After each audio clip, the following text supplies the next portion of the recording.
When I hear this parable of Jesus for today, it reminds me of those bad people who crucified him. And yes, through this parable, Jesus makes the prediction of the future events and about what is going to happen to him. So he told a parable about the landowner who invested his own resources and money to build and plant the vineyard and then hired tenants to take care of it.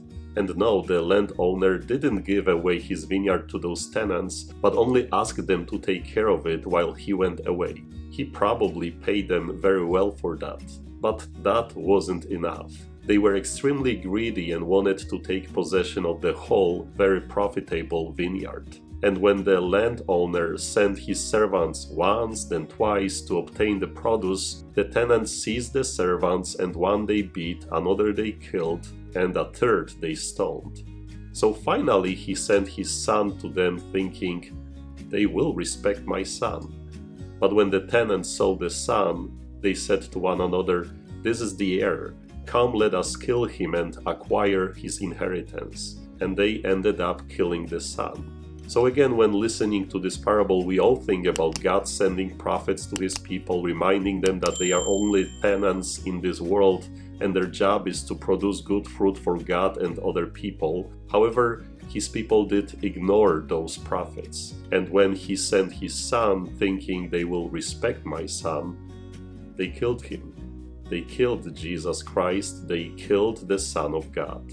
But that happened over 2000 years ago, and we know that after that Jesus rose from the dead and went to heaven. The end of the story. But is this really the end of the story?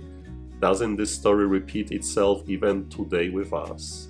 I think it does, and I believe that Jesus' parable is very alive today. How?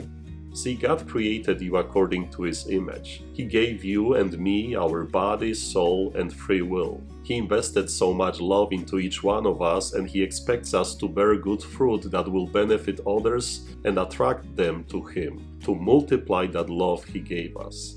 However, there are times that we forget about this. We forget about the fact that we are only guests on this earth. We belong to God, not to ourselves. So all we do should be done for the glory of our Creator.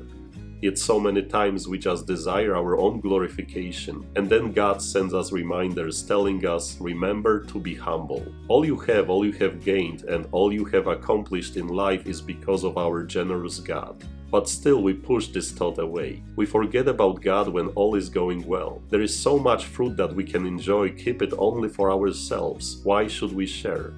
So God sends his Son to remind us through the scriptures, through the sacraments, and through other people that a Christian can't be selfish. A Christian cannot be proud, greedy, or angry. A Christian can't hate others. A true Christian must bear only good fruit and share it with others. But each time when we ignore Jesus' presence in our lives, we too end up killing him, like those tenants from the parable.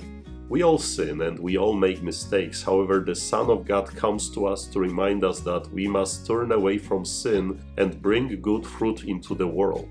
We can either listen to him and make changes, or we are killing him.